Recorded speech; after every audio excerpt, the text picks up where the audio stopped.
As we come up on 2025, that means many people will be starting their self-improvement journey very, very soon.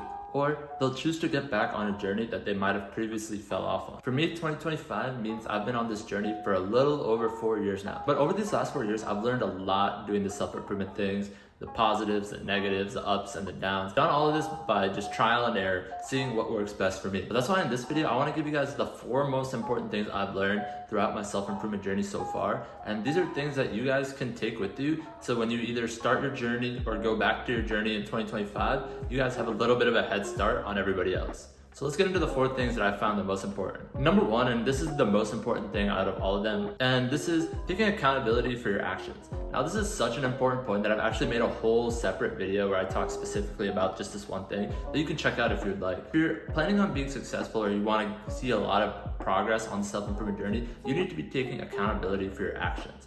Now, if you're watching this video, you probably already are going to take some sort of accountability because you've chose to be on the self-improvement path. You've chose to want to get better for yourself. To do that is already a big step in the right direction to taking accountability. It's very easy for people nowadays to just blame outside factors for the problems they're facing or for not achieving or reaching their goals or working towards them. But let's be real, how many of the things that we're not achieving, the goals we're not reaching, or the negative things that are happening in our life are actually due to outside factors? I'm willing to say at least like 80 to 85% of the things that go on that are negative in your life are probably due to you. Now, that's not to say there are a lot of circumstances which are completely out of people's control. And there are definitely people who live in way less privileged conditions and have much harder lives than many of us. And for them, I 100% agree and understand that, it's out of their control. But for many of us who are watching this video, this is not the case. One example of this for me was before self-improvement, taking accountability almost feels like you're getting set free. You're no longer relying so heavily on other people or outside factors to help you achieve what you want to achieve. Also, I feel like you become much more of a positive person by taking accountability. By stop blaming outside factors for things, you just become a more positive person because you feel like you can make the change in your life. So even if something does come towards you, an obstacle, you feel like I can attack this obstacle, I can work on things that I know will help me get past this obstacle, and then you'll get past it. Once you start to overcome just a few things or start to make progress towards whatever goals you have, even if it's a little bit, you'll start to see the momentum build. Taking accountability and action are definitely one of the most important things you could do on the self-improvement journey, and it's probably the number 1 thing you should be looking towards doing. Number 2 is to be intentional. Now, when you're starting your self-improvement journey, it can be very easy to just watch a bunch of self-improvement videos, see what they're doing, and just take it and try to implement it to your life. Now, I'm not saying that's the worst idea ever. There's definitely a lot of useful information people put out there, and you should definitely see what works best for you. But what I mean by making sure you're intentional is don't just do things because you see other people doing it, or don't just do things because you want to be on the self-improvement grind. You need to really be intentional about why you're doing things and intentional about your action. It can be very easy when you're on the self-improvement path to just be fake productive. It happened to me early on in my self-improvement journey, and it was around the topic of self-improvement books. Now, I started reading self-improvement books because I wanted to get back into reading and I was on the self-improvement journey, and so I felt like it would be a good combination to just start reading self-improvement books because it attacks both goals. Now, in the beginning, it was definitely beneficial because it just got me back into reading, more interested in books.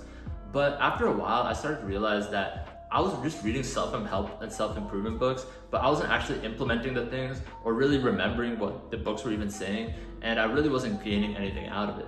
But I'd continue to read these books because I didn't want to feel like I was giving up, or I didn't want to seem like I was just giving up on reading, and I felt like I already set it in my daily routine that I was going to read. So I'd continue to read these books even though they really provided no value or no assistance or help for me. And this is what I mean by being fake productive. It can be very easy to just add random tasks to your routine and just start doing it daily and monthly and for an extended period of time without there actually being any intentionality behind doing that activity. You should really focus in on the intentionality rather than the act. So for you, that might be rather than meditating every single day just to say you did it, meditating only once or twice a week, but being very, very focused and doing it at a time where you can actually sit there and focus on the meditation. It's best not to just do tasks on the self-improvement path just to check boxes and reach a certain amount of days of doing something. Number 3 is to get out of your comfort zone. Now, if you're on the self-improvement journey or you're thinking about it, you probably already know that you're gonna have to step out of your comfort zone and you're okay with this, which is a great first step. While starting the self-improvement journey, you're probably gonna have to get rid of a lot of your old lifestyle choices and replace them with new ones.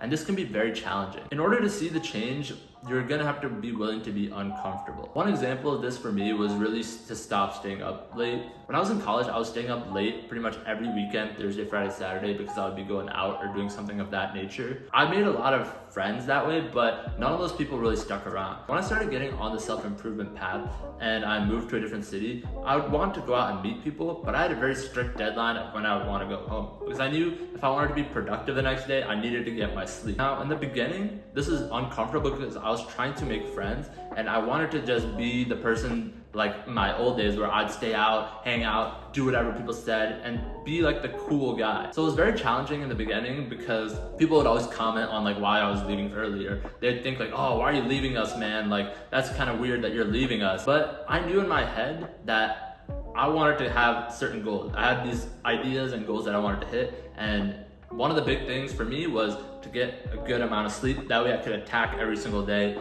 especially the weekends where I had more time, towards actually achieving my goals. So this is definitely me getting out of my comfort zone, because in the past I was definitely a people pleaser and wanted to just stay out and do things that other people wanted to do, even if it wasn't benefiting me. Now for you, during the self-improvement path, you're definitely gonna see bumps in the road. You're gonna definitely see people trying to take you off your path. But that's where being outside of the comfort zone comes in. The more you can get used to that and the more you can be comfortable in being uncomfortable, the better off you'll be, because just because somebody else tries to throw you off your path, you won't fall for it. And my final point is, make sure you're in this for the long term. Going into it can be very easy to say, I want my results in 30 days. And you know, a lot of people do like 30-day challenges, and I've done those too, where they show the progress from day 1 to day 30. And you know, those are like to an extent realistic, but this is gonna take years. For me, we're coming up on 4 years, and I'm just now starting to see like a lot of the long-term win. And I'm not even where I wanna be. So it's really, you have to be someone who's in it for the long term. But one thing that does teach you is how to be patient and how to appreciate the small wins you have on the way. The self-improvement journey really teaches you that it's not about the destination, but it's about the journey. And as cliche and corny as that sounds, it's 100% true. If you crave instant gratification, the self-improvement journey probably isn't gonna be for you. Now, that's not to say you won't see a lot of progress within the first 30 days, or the first 10 days, or the first 60 days.